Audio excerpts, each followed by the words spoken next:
ሰኔ 12 ቅዱስ ሚካኤል ለምን እንደሚከበር ታሪኩን ሙሉን እንመለከታለን። ከዛም ባሻገር ሰኔ 12 ሌሎች ብዙ ቅዱሳን ስለሚከበሩ የእነሱንም ቅዱሳን ታሪክ እንሰማና ከነሱ በረከትን እንቀበላለን። እስከ ፍጻሜው ድረስ ተከታተሉ። ሼር እያደረጋችሁ ለሌሎች አዳርሱ። በስመ አብ ወወልድ ወመንፈስ ቅዱስ አሐዱ አምላክ። ወደ ዩቲዩብ ተከታታይ ቤተሰቦቼ በያላችሁበት የሰዓት አቆጣጠር እንደምን አላችሁ? እግዚአብሔር ይመስገን እኔ ደህና ነኝ። ለዚህ ቤት አዲስ የሆናችሁ ሰብስክራይብ እያደረጋችሁ ታሪኩን እስከ መጨረሻው ድረስ አዳምጡ። አንድ አምላክ በሆነ በአብ በወልድ በመንፈስ ቅዱስ ስም ሰኔ 12 በስችለት የከበረ የመላእክት አለቃ የመልአኩ የቅዱስ ሚካኤል የመታሰቢያው በዓል ነው። የቅዱስ ሚካኤል በዓሉ የሚከበርበት ምክንያትም እንዲህ ነው። እስክንድሪያ በምትባል ከተማ አክሎባጥራ የተባለች ንግስት የንጉስ በጥሊሞስ ልጅ ዙሃል በሚባል ኮከብ ስም ያሰራችው ታላቅ ምኩራብ ነበረና በየዓመቱ ሰኔ በባተ በ12 ቀን በዚያ ምኩራብ ህዝቡ ተሰብስቦ ታላቅ በዓልን ያደርጉ ነበር። በዚያ ምኩራብ ውስጥ ዙል የሚሉት ታላቅ የናስ ጣዖት ነበርና በዓሉ በሚከበርበት ዕለት ብዙ ፍሪዳዎችን ያርዱለት ነበር ለዛ ጣዖት። አባ ለእስክንድሮስም እስከተሾመበት ዘመን ድረስ ለዚያ ጣዖት እንዲህ ሲያደርጉ ኖሩ። ይሄውም 300 ዓመተ ምህረት ተፈጽሞ በአራተኛው ምዕት ውስጥ ነበር። አባ ለእስክንድሮስ በእስክንድሪያ ከተማ ሊቀ ጵጵስና በተሾመ ጊዜ ጻድቅ ቆስጠንጢኖስን በነገሰ ጊዜ የክርስትና ሃይማኖት ስለተስፋፋች ያን ጣዖት ሊሰብረው ወዶ ሳለ ጎስቋሎች ሰዎች ከለከሉት። እንዲህም አሉት፣ እኛ በዚህ ቦታ ይህን በዓል ማክበርን ለምደናል። እነሆ ካንተ በፊት 18 ሊቃነ ጳጳሳት አልፏል። ይህን ልማዳችንን ግን አልለወጡብንም። አባ ለእስክንድሮስ ግን ገሰጻቸው፣ አስተማራቸው። ስህተታቸውንም በመግለጥ እንዲህ ብሎ አስተማራቸው። ይህ ጣዖት የማይጎዳና የማይጠቅም ነው። እርሱንም የሚያመልክ ሰይጣናትን ያመልካቸዋል። ምክሬንስ ብትሰሙ ቀድሞ እንደነበር አድርጌ ይህን በዓል እሰራላችኋለሁ። ይሄውም ጣዖቱን እንድንሰብረው ምኩራብንም እንድንባርከውና በከበረ መልአክ በመላእክት አለቃ በቅዱስ ሚካኤል ስም ቤተክርስቲያን አድርገን እንድንሰይመው ነው። እኛም ይህን ታላቅ በዓል እንሰራለን። የሚታረዱትም ላሞችና በጎች ለድሆችና ለጦመዳሪዎች ለችግረኞችም በከበሩ መልአክ ስም ምግብ ይሁኑ። እርሱ በእግዚአብሔር ዘንድ ባለሟልነት ያለው ስለሆነ ስለኛ ይማልዳልና። ይህንን ብሎም በዚህ በጎ ምክር አስወደዳቸውና እነርሱን ታዘዙለት፣ እሻሉት። ከዚህም በኋላ ያንን ምኩራብ አድሰው በዚህ የከበረ መልአክ የመላእክት አለቃ ሚካኤል ስም ቤተክርስቲያን አደረጉት። በዚያችም ዕለት አከበሯት። እርሷ የታወቀች ናት። እስላሞች እስከነገሱበት ዘመን ኑራ ከዚያም በኋላ ፈረሷት። ይህም በዓል ተሰራ፣ እስከዛሬም ጸንቶ ይኖራል።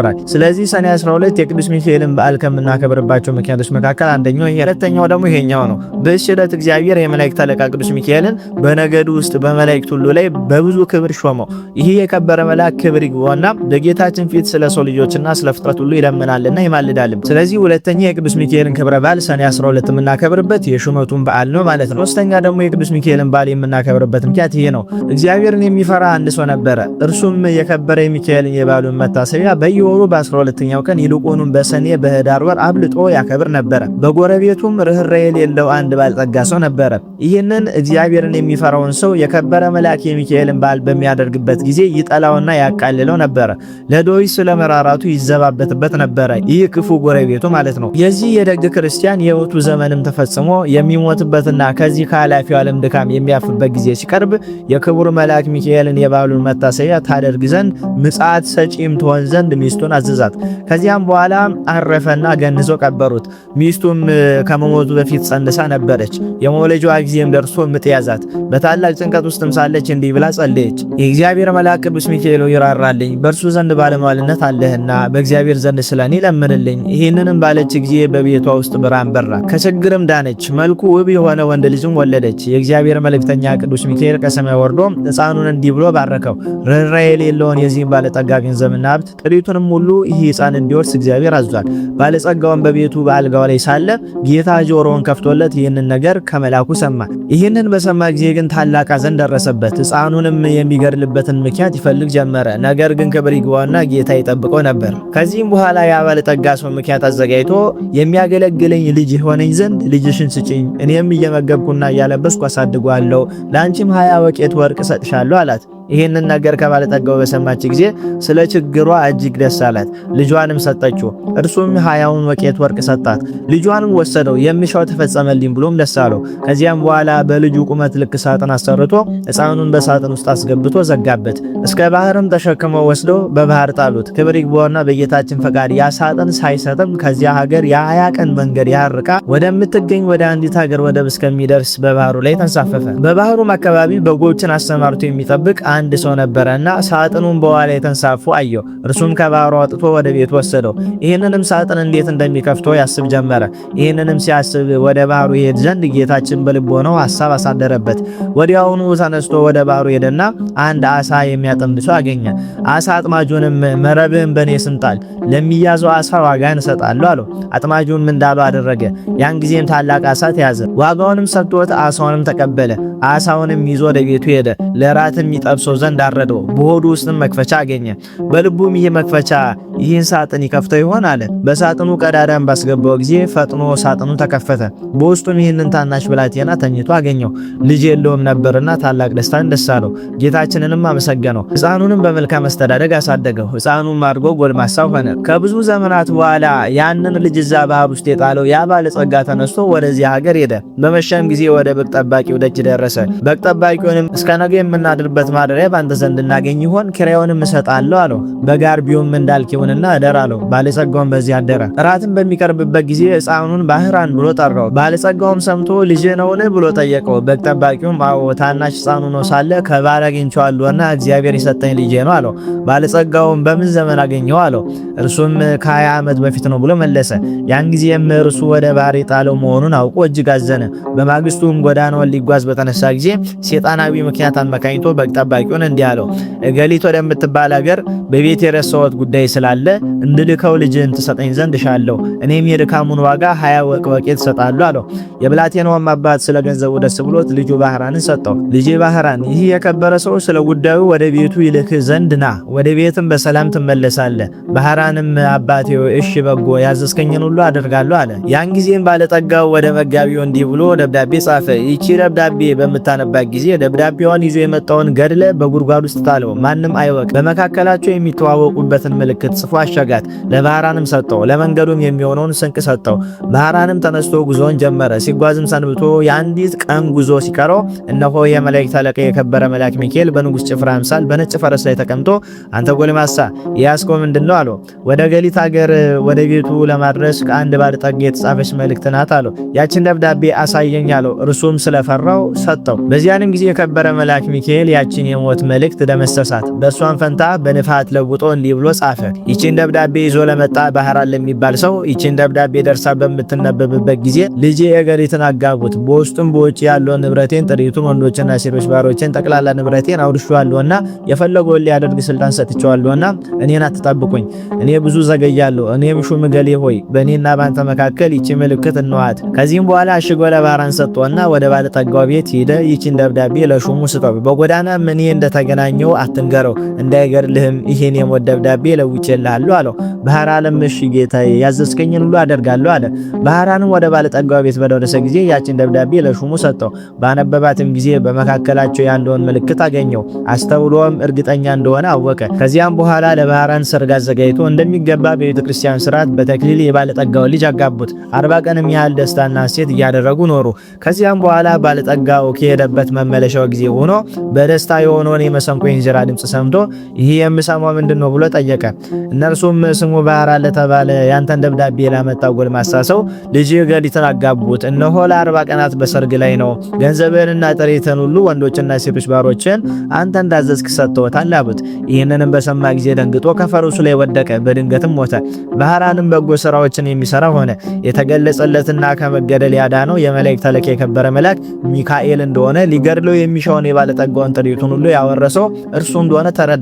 የዚህንም የከበረ መልአክ የመላእክት አለቃ ሚካኤልን መታሰቢያ በየወሩ ያደርግ ጀመረ። ቤተክርስቲያንም ሰራለት። የቅዱስ ሚካኤልን ስዕሉን አስሎ በቤተክርስቲያን ውስጥ አደረገው። ከእርሱም ብዙዎች ድንቆች ታምራቶች ተገለጡ። ባህራንም ቅስና ተሾሞ እስከ ዕለተ ሞቱ በዚያች ቤተክርስቲያን ውስጥ የሚያገለግል ሆኖ ኖረ። በዚህም በከበረ የመላእክት አለቃ ሚካኤል አማላጅነት ከእናቱና ከአባቱ ከልጆቹ ጋር የዘላለም ሕይወት ወረሰ። ሶስተኛ ሰኔ 12 ቀን የቅዱስ ሚካኤልን በዓል የምናከብርበት ምክንያቱ ይሄ ነው። አራተኛ ደግሞ የምናከብርበት ምክንያቱን ልንገራችሁ። ጌታችን መድኃኒታችን ኢየሱስ ክርስቶስ በተነሳበት ቀን ይህ ክቡር መልአክ ሚካኤል ከውስጠኛ በውስጠኛው መጋረጃ ውስጥ ገብቶ በክብር ባለቤት ፊት እንዲህ እያለ ይለምናል። እውነት ስለሆነ ቃል ኪዳንም በምድር መታሰቢያን የሚያደርጉትን ትምርልኝ ዘንድ ፈጣሪ ሆይ እኔ አገልጋይና መልእክተኛ ከቸርነት እለምናለሁ፣ አንተ ባሪ ይቅር ባይ ነህና። የክብር ባለቤት ጌታችንም እንዲህ ብሎ ይመልስለታል። የመንፈሳዊያን ሰማያዊያን መላእክት አለቃቸው ሚካኤል ሆይ መታሰቢያን የሚያደርገውን ሁሉ መሸከም እንደምትችል ከሲኦል 3 ጊዜ በክንፎች ተሸክመ እንድታወጣ እነሆ አዝዤሃለሁ። ይህንን ቃል በሰማ ጊዜ እጅግ ደስ ብሎት ቅዱስ ሚካኤል የበዓሉን መታሰቢያ ከሚያደርጉት በክንፎቹ ተሸክሞ የእሳቱን ባህር አሳለፋቸው። እነርሱም ከብቻው ጌታ በቀር የሚቆጥራቸው የለም። ስለዚህም የዚህን ታላቅ የመላእክት አለቃ የቅዱስ ሚካኤልን የበዓሉን መታሰቢያ ለማድረግ መታገል ይገባናል። እርሱ ከሰይጣን ወጥመድ ያድነን ዘንድ በዘመናችን ሁሉ ይጠብቀን ዘንድ ኃጢአታችንን ያስተሰርይልን ዘንድ መከራችንን ያርቅ ዘንድ የምድራችንን ፍሬ ይባርክ ዘንድ ፈቃዱንም ለመስራት ይረዳን ዘንድ ከኛ ወገን የሞቱትን ዕረፍተ ነፍስ ይሰጥ ዘንድ ወደ መንገድ የሄዱ አባቶቻችን ወንድሞቻችንን ወደ ቤታቸው በሰላም በጤና ይመልሳቸው ዘንድ በመካከላችንን ፍቅር ያደርግልን ዘንድ እስከ መጨረሻይቱ ምቅታ ድረስ በቀናች ሃይማኖት ያጸናን ዘንድ በእግዚአብሔር ፊት ስለኛ ይለምናል ይማልዳልና። የክርስቶስ ወገኖች የሆኑ መኳንንቶችንን ጠብቆ በወንበሮቻቸው ላይ ያጸናቸው ዘንድ የሳቱትንም ወደ ቀናች ሃይማኖት ይመልሳቸው ዘንድ ለእግዚአብሔር ምስጋና ይሁን። እኛንም በዚህ መልአክ አማላጅነት ይማረን። አራተኛ የቅዱስ ሚካኤልን በዓለ ሰኔ 12 የምናከብርበት ምክንያቱ ይሄ ነው ማለት ነው። ስለ ሰዎች ሁሉ በእግዚአብሔር ፊት ቀርቦ ቃል ኪዳን የተቀበለበት ዕለት ስለሆነ። አምስተኛ ደግሞ ሰኔ 12 የቅዱስ ሚካኤልን በዓል የምናከብርበት ምክንያቱ ይሄ ነው። እግዚአብሔርን የሚፈራ አስተራኒቆስ የሚባል አንድ ደገ ክርስቲያን ነበረ።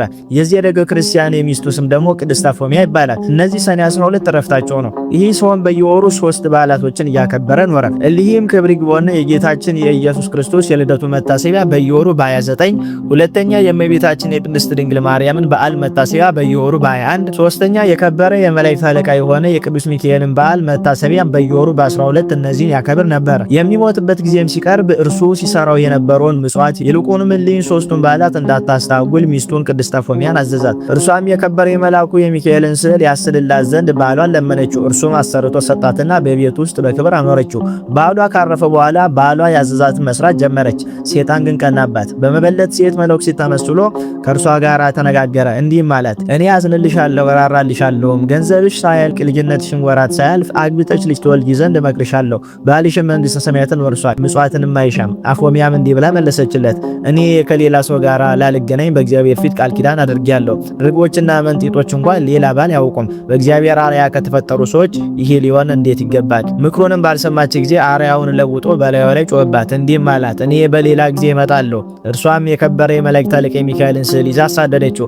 ከዚህም በኋላ ሰኔ 12 የከበረ የመላእክት አለቃ ሚካኤልን በዓል በሚከበርበት ዕለት እርሷም የበዓሉን ዝግጅት ስታዘጋጅ ሳለች ብርሃናዊ መልአክ መስሎ መጣ ሴጣን።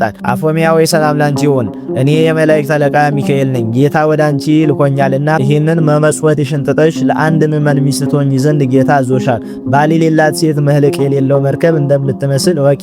እንደ አብርሃምና ያዕቆብ እንደ ዳዊትና እንደ እነርሱ ያሉ ብዙ ሴቶችን እንዳገቡ እግዚአብሔርንም ደስ እንዳሰኙት ከብሉይ ኪዳን መጻሕፍትን ጥቅሶችን ያመጣላት ጀመረ። ቅድስት አፎሚያ መልሳ አንተ የእግዚአብሔር መልአክ ከሆንክ የመስቀል ምልክት ካንተ ጋር ወዴት አለ? የንጉሥ ጭፍራ የሆነ ሁሉ የንጉሥ ማኅተም ሳይዝ ወደ ሌላ ቦታ ሄድምና አለችው። ሴጣኑም ይህን በሰማ ጊዜ መልኩ ተለወጠና አነቃት። እርሷን ወደ ከበረ መልአክ ወደ ሚካኤል ጮኸች። ወዲያውኑም ደርሶ አዳናት። ያንንም ሴጣን ይዞ ይቀጣው ጀመረ። ሴጣኑም ጮሆ ማረኝ ያለ ጊዜ አታጥፋኝ፣ እግዚአብሔር እስከ ዓለም ፍጻሜ ታግሶናልና እያለ ለመነው። ከዚያም በኋላ ተወውና አበረረው። የመላእክት አለቃ ሚካኤልም እንዲህ አላት፣ ብጽዕት አፎሚያ ወይ ሂደሽ ቤትሽን ስራ አዘጋጂ። አንቺ ዛሬ ከዚህ ዓለም በሞት ትለያለሽና እነሆ እግዚአብሔር ዓይን ያላየውን ጆሮ ያልሰማውን በሰው ልብ ያልታሰበውን አዘጋጅቶልሻል። ይህንንም ብሎ ሰላምታ ሰጣትና ወደ ሰማያት አረገ።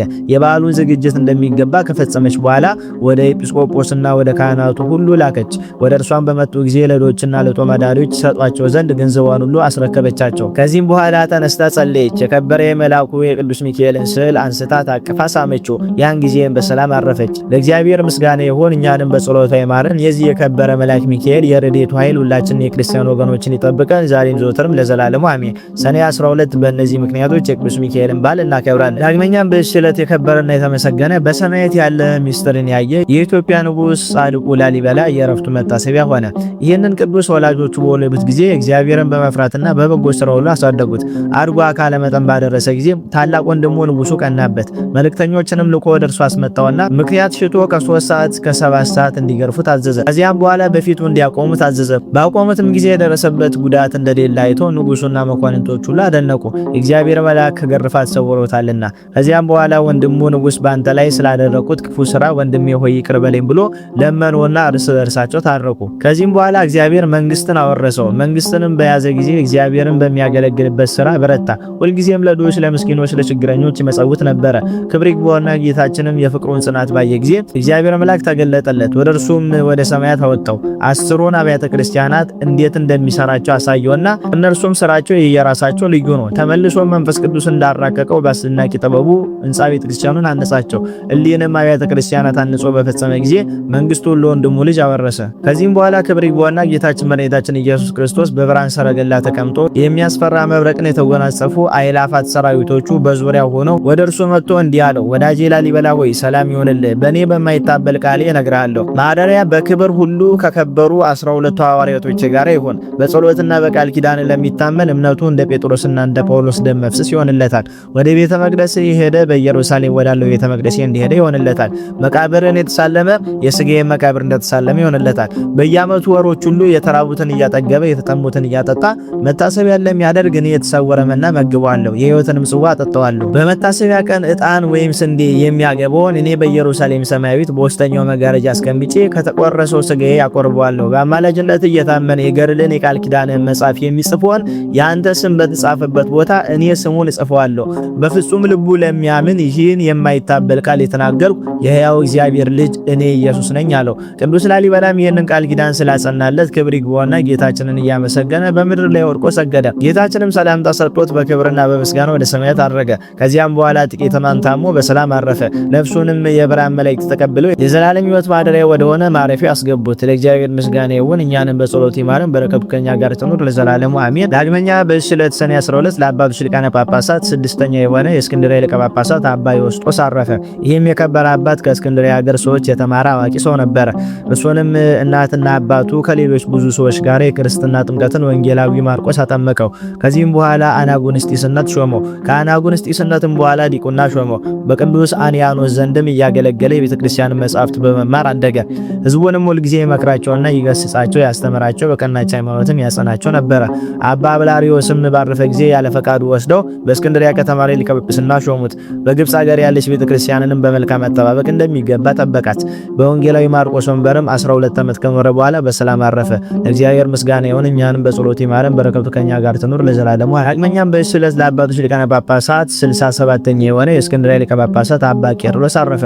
ከእርሱ አስቀድሞ የነበረ አባ ገብረ ክርስቶስ ባረፈ ጊዜ ኤጲስቆጶሳትና የሕዝቡ አለቆች ተስማምተው ወደ አስቄጥስ ወደ አባ መቃርስ ገዳም መጡ። በዚያችም ለከበረች ሹመት የሚገባ እየመረመሩ 2 ወር ያህል ኖሩ። በአባ ዮሐንስ አጽር ገዳም በትንቢት መንፈስ ያደረበት ስሙ ገብረ ኢየሱስ የሚባል አንድ ሰው ነበር። ለእርሱም የእግዚአብሔር መልአክ ተገልጾለት እንዲህ አለው፣ ለኤጲስቆጶሳቱ ለዚች ለከበረች ሹመት የሚገባ ስሙ ጋርግ የሚባል በመካከላቸው አለና አትዘኑ በላቸው አለው። ያን ጊዜም ቅዱስ ገብረ ኢየሱስ ይህንን ነገር ነገራቸው። ከዚያም በኋላ ይህን አባት ይዘው ያለ ፈቃዱ በወንጌላዊ ማርቆስ ወንበር ላይ ሊቀ ጵጵስና ሾሙት። እርሱም እጅግ አዋቂ ነበረና በሹመቱ ዘመን ቤተክርስቲያን ደስ ተሰኘች። ኤጲስቆጶሳትን፣ ቀሳውስትና ዲያቆናትን ሾመ። ብዙ ቤተክርስቲያናትንም አደሰ። ከዚህም በኋላ ለኢትዮጵያ ሀገር አንድ ጳጳስ ሾመ። በእውቀቱና በደግነቱ እጅግ ደስ ተሰኙበት። ብዙዎችን ከክፉ ስራ ወደ በጎ ስራ መልሷቸዋልና እግዚአብሔርን የሚፈሩ ሆነዋልና በበጎ ስራን ጸንተዋልና። ለንጉሱ እንዲሁም ለመኳንንቶቹ ብዙ ሚስቶች ነበሯቸውና እርሱ ስላስተማራቸውና ስለገሰጻቸው ሚስቶቻቸውን አሰናብተው እንደ ሕጉ በያንዲት ሴት ጸኑ። የከበረ አባ ቄርሎስም 11 ዓመት ከ3 ወር ተኩል ሲፈጸምለት ስጋዋና ደሙን ተቀብሎ በሰላም አረፈ። ስጋዋን ወደ አስቄጥስ ገዳም ወደ አባ መቃርስ ደብር ተሸክመው ወስደው ከከበሩ ሊቃነ ጳጳሳት አጽም ጋር አኖሩት። ለእግዚአብሔር ምስጋና ይሁን፣ እኛንም በዚህ አባት ጸሎት ይማረን፣ በረከቱ ከኛ ጋር ትኖር ለዘላለሙ አሜን። ስማቸውንም ከጠራናቸው ካልጠራናቸው ቅዱሳን ረድኤት በረከትን ያድለን። ይሄን ቤት ሼር በማድረግ ለብዙዎች እንዲዳረስ አድርጉት። ሰብስክራይብ ያላደረጋችሁ ደግሞ ሰብስክራይብ በማድረግ ቤቱን አሳድጉት። ይቆየን።